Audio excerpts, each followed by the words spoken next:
بسم الله الرحمن الرحيم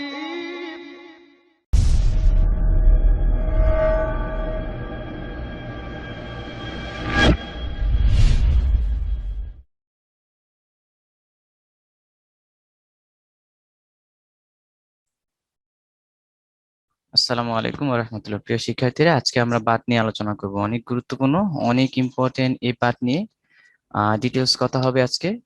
তো আমরা অনেকেই হয়তোবা বাতের ব্যবহারটা জানি না, আজকে আমরা একটু ভালো করে শিখে নেব। এখানে দেখো, প্রত্যেকটি সেন্টেন্সে বাত এক একটা এক এক রকমের পার্টস অফ স্পিচ হবে। এখন কোন সেন্টেন্সে কোন ধরনের পার্টস অফ স্পিচ হবে সেটা আমরা এখন জেনে নেব। তার মানে বাতের 14 গোষ্ঠী আজকে আমরা উদ্ধার করেই ছাড়বো, ঠিক আছে? বাট শব্দের রিয়েল মিনিং কি জানো? কিন্তু। বাট শব্দের রিয়েল মিনিং হচ্ছে কিন্তু। মনে রাখবা, পৃথিবীতে যে কোনো সেন্টেন্সে বাট ইউজ হবে এবং তার রিয়েল মিনিংটা বজায় থাকবে, তখন সেই সেন্টেন্সের মধ্যে বাট হবে একটি কনজাংশন। তখন সেই বাটটা কি হয়ে যাবে? কনজাংশন হবে। তাহলে বাটের রিয়েল মিনিং আছে কোন সেন্টেন্সে? 1 নাম্বার সেন্টেন্স, আল্লাহ ছাড়া কেউ আল্লাহ ছাড়া কেউ আমাদেরকে সাহায্য করতে পারেন না, এখানে কিন্তু পেলাম না। 2 নাম্বার সেন্টেন্সে দেখো, হি ইজ পুর, সে হচ্ছে দরিদ্র, কিন্তু এই যে পেয়ে গেলাম। তার মানে এখানে বাট শব্দের অর্থ কি? কিন্তু। যখন রিয়েল মিনিং বজায় থাকবে তখন সেই বাট হবে কনজাংশন, তখন সেই বাটটা কি হয়ে যাবে? কনজাংশন। আর কোন সেন্টেন্সে কিন্তু রিয়েল মিনিংটা নেই, কিন্তু মিনিংটা নেই। আচ্ছা, যদি থাকে সেটা আমরা একটু পরে দেখছি। দেখো, তাহলে 2 নাম্বার সেন্টেন্সে আমরা বাট কি পেলাম? বাট হচ্ছে একটা কনজাংশন। এখানে আরেকটা লজিক, একটা হচ্ছে এখানে বাট শব্দের অর্থ কিন্তু, এই জন্য এটা বাট হচ্ছে কনজাংশন। সেকেন্ড লজিক হচ্ছে, দেখো, বাটের আগে একটি ক্লোজ, বাটের পরে একটি ক্লোজ, যখন দুটি ক্লোজ বা দুটি ফ্রেজ বা দুটি সেন্টেন্সের মধ্যে জাংশন মানে সংযোগ তৈরি করবে, তখন এই সংযোগকারীটাকে বলা হবে সংযোগকারীটাকে বলা হবে কনজাংশন। ক্লিয়ার? তাহলে দুটি লজিক পেলাম, একটা হচ্ছে মিনিং আর একটা হচ্ছে সংযোগ তৈরি করেছে, এই জন্য 2 নাম্বার সেন্টেন্সে বাট কি? কনজাংশন। 1 নাম্বার সেন্টেন্স দেখো, none but Allah can help us, এখানে বাটটা কি? হ্যাঁ, অনেকেই উল্টাপাল্টা বলে থাকি কোন ধরনের পার্টস অফ স্পিচ, রিয়েলটা আমরা জানি না, বাট আজকে জেনে নেই। দেখো, আমরা জানি আল্লাহ হচ্ছে নাউন, নাউনের পূর্বে পজিশন, নাম হচ্ছে তার প্রিপজিশন। প্রিপজিশন পূর্বে, পজিশন অবস্থান, কার পূর্বে? নাউন বা প্রোনাউনের পূর্বে। তাহলে বাট এখানে প্রিপজিশন, নিঃসন্দেহে বাট এখানে প্রিপজিশন। আচ্ছা, এছাড়া দেখো, আল্লাহ ছাড়া কেউ আমাদেরকে সাহায্য করতে পারে না, ভালো করে বুঝো। আল্লাহ ছাড়া, বাট আল্লাহ, আল্লাহ ছাড়া নান ক্যান হেল্প আস, কেউ আমাদেরকে সাহায্য করতে পারেন না। তাহলে এখানে বাট শব্দের অর্থ কি কি দাঁড়ালো? বাট শব্দের অর্থ দাঁড়ালো হচ্ছে ছাড়া। ছাড়া মানে, ছাড়া মানে হচ্ছে ব্যতীত। ব্যতীত মানে, ব্যতীত মানে হচ্ছে অ্যাকসেপ্ট। অ্যাকসেপ্ট মানে, অ্যাকসেপ্ট মানে হচ্ছে উইদাউট। অ্যাকসেপ্ট মানে কি? উইদাউট। তাহলে উইদাউট মানে প্রেপোজিশন। একদম ক্লিয়ার এখন সবাই? তাহলে বাট শব্দ আমরা এখানে বাটটাকে আমরা কি পেলাম? প্রেপোজিশন হিসেবে পেলাম, ঠিক আছে? তাহলে 1 নাম্বার শেষ, 2 নাম্বারও শেষ। 3 নাম্বার সেন্টেন্স দেখো, হি ইজ বাট এ চাইল্ড। ভালো করে খেয়াল রাখবো, এখানে এ হচ্ছে একটা আর্টিকেল, চাইল্ড হচ্ছে একটা নাউন।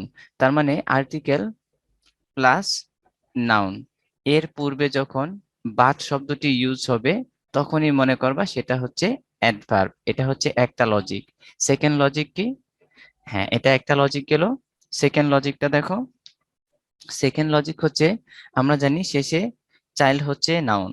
বলো, শেষে চাইল্ড কি? অবভিয়াসলি শেষে চাইল্ড হচ্ছে নাউন।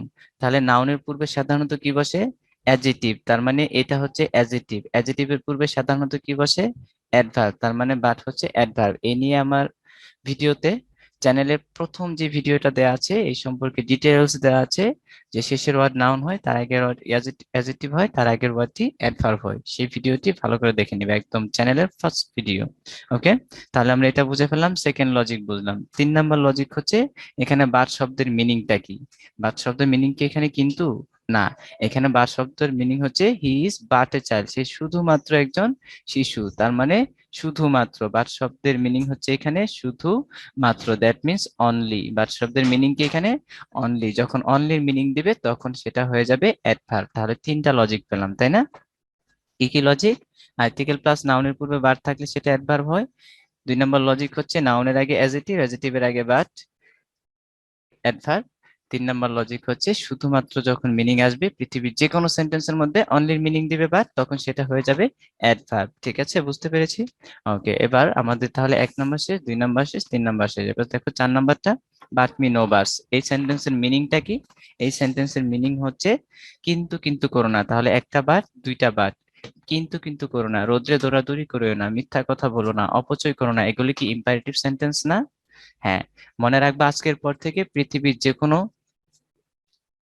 রকমের ইম্পারেটিভ সেন্টেন্স সাধারণত কি দিয়ে শুরু হয়? ভার্ব দিয়ে শুরু হয়। তার মানে এই সেন্টেন্সের শুরুতে যে বাট আছে এটা হচ্ছে একটা ভার্ব। কেন ভার্ব? কারণ এটা নিঃসন্দেহে ইম্পারেটিভ সেন্টেন্স, আর ইম্পারেটিভ সেন্টেন্স ভার্ব দিয়েই শুরু হবে, অন্য কোনো পার্টস দিয়ে না। ক্লিয়ার? ওকে, এই হচ্ছে একটা। দ্বিতীয় কথা হচ্ছে দেখো নো আছে, নো এর পরে বাট, নো এর পরে যখন কখনো বাট থাকবে তখন সেটা হয়ে যাবে নাউন। তাহলে আজকের পর থেকে ভালো করে খেয়াল রাখো, 3টা বিষয়, 3টা না অনেকগুলো বিষয় আছে। আর্টিকেলের পর, আর্টিকেলের পর নাউন বসে, তারপর কি অ্যাডজেক্টিভের পর নাউন বসে, তারপর কি প্রিপোজিশন, প্রিপোজিশনের পর নাউন বসে, তারপর কি পসেসিভের পর নাউন বসে। পসেসিভ মানে কি? যেমন মাই, হিজ, হার, ইওর, আওয়ার, দেয়ার, এগুলো হচ্ছে পসেসিভ ফর্ম। তার মানে পসেসিভ অ্যাডজেক্টিভ আছে, আরেকটা ফর্ম হচ্ছে পসেসিভ প্রোনাউন। তো এটা নিয়েও অলের 14 গোষ্ঠী উদ্ধার, ওইখানে গিয়ে পসেসিভ প্রোনাউন আর পসেসিভ অ্যাডজেক্টিভের ভিডিও আছে, সো ওই ভিডিওটাও দেখে নিতে পারো। আচ্ছা, আমি লিংক দিয়ে দেওয়ার চেষ্টা করব আই আই বাটনে অথবা ডেসক্রিপশনে। আচ্ছা, এরপর দেখো অথবা ভিডিও শেষে। তাহলে পসেসিভের পরে নাউন বসে, প্রেপোজিশনের পরে নাউন বসে, অ্যাডজেক্টিভের পরে নাউন বসে, আর্টিকেলের পর নাউন বসে, নো এর পর নাউন বসে। মনে থাকবে? ওকে, তাহলে আমরা এখানে শিখে ফেললাম নো আছে, নো এর পরে নাউন হবে। এবার দেখো 5 number last and final sentence, there is no mother, এমন কোনো মানে বার লাভস আর চাইল্ড। এখানে বার শব্দের অর্থ কি? হু। বার শব্দ হচ্ছে হু, তার মানে যে, যে তার সন্তানকে ভালোবাসে না, এমন কোনো মানে যে তার সন্তানকে ভালোবাসে না। There is no mother who does not love her child, তাই না? তাহলে হু, তাহলে হুটা একটা রিলেটিভ প্রোনাউন। হুটা কি প্রোনাউন? নিঃসন্দেহে রিলেটিভ প্রোনাউন। আমরা সবাই জানি হু, হুইচ, দ্যাট এগুলো হচ্ছে রিলেটিভ প্রোনাউন। একদম ক্লিয়ার? তাহলে প্রোনাউন। তাহলে দেখো তো কোন সেন্টেন্সে কি হলো। 5 নাম্বার সেন্টেন্সে হলো প্রোনাউন, 5 নাম্বার সেন্টেন্সে কি হলো? But pronoun. 2 নাম্বার, 4 নাম্বার সেন্টেন্সে কি হলো? প্রথম বাট ভার, প্রথম বারটা কি? ভার। সেকেন্ড বারটা কি? নো এর পরে নাউন। আচ্ছা, 3 নাম্বার সেন্টেন্সে দেখো বাট হচ্ছে অ্যাডভার্ব, বাটটা কি? অ্যাডভার্ব। 2 নাম্বার সেন্টেন্সে বাট কি? 2 নাম্বার সেন্টেন্সে বাট হচ্ছে কনজাংশন। দেখো এক এক জায়গায় এক এক রকমের পার্টস অফ স্পিচ হচ্ছে, তাই না? কি মজার এন্ড ফ্যান্টাস্টিক একটা বিষয়। তারপর দেখো none but Allah can help us, নাউনের আগে আছে বাট, তার মানে এটা প্রেপোজিশন। তাছাড়া কি অর্থ আসছে? আল্লাহ ছাড়া, ছাড়া মানে ব্যতীত, তাহলে এটা হচ্ছে প্রেপোজিশন। একদম ক্লিয়ার সবাই? মজার মজার সেন্টেন্স গুলো আমরা দেখে নিলাম, এবং কখন কোনটা কোন পার্টস বিশেষ হবে সেটাও আমরা দেখে নিলাম। সাধারণত এর বাহিরে কখনো থাকবে না। আর এই বাত নিয়ে কিন্তু বিগত সালে অনেক কোয়েশ্চেন ছিল, অনেক কোয়েশ্চেন ছিল। তার মধ্যে কোয়েশ্চেন ছিল হচ্ছে বিএস এম, তার মানে বঙ্গবন্ধু শেখ মুজিবুর রহমান, বিএসএম শেখ মুজিবুর রহমান বিজ্ঞান এবং প্রযুক্তি বিশ্ববিদ্যালয়ে, এখান থেকে অনেকবার কোয়েশ্চেন আসছে। তারপরে আসছে আইইউতে, ইসলামিক ইউনিভার্সিটি, হ্যাঁ ইসলামিক ইউনিভার্সিটি ভর্তি পরীক্ষাতে অনেকবার কোয়েশ্চেন আসছে। এছাড়া চাকরি বাকরি পরীক্ষাগুলোতে প্রচুর পরিমাণ কোয়েশ্চেন আসে। সো এভাবে আমাদের কি স্টেপ বাই স্টেপ আগাতে হবে, ইনশাআল্লাহ আমরা সব সব শিখতে পারবো ইনশাআল্লাহ। ঠিক আছে, তাহলে আজকে এই পর্যন্ত। আল্লাহ হাফেজ, আসসালামু আলাইকুম রহমতুল্লাহ।